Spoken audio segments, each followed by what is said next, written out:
senhora presidente, nobres colegas vereadores, né, não podia deixar então de parabenizar hoje na nossa primeira hora da manhã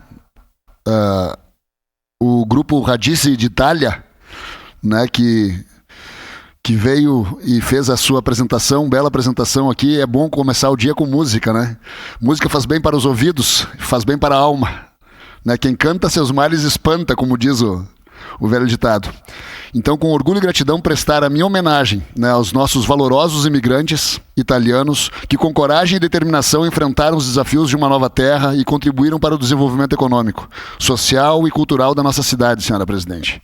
Parabéns, então, a todos os descendentes de italianos e a todos que, de alguma forma, preservam e promovem essa rica herança cultural. Viva a imigração italiana pelos seus 149 anos. Viva Caxias do Sul.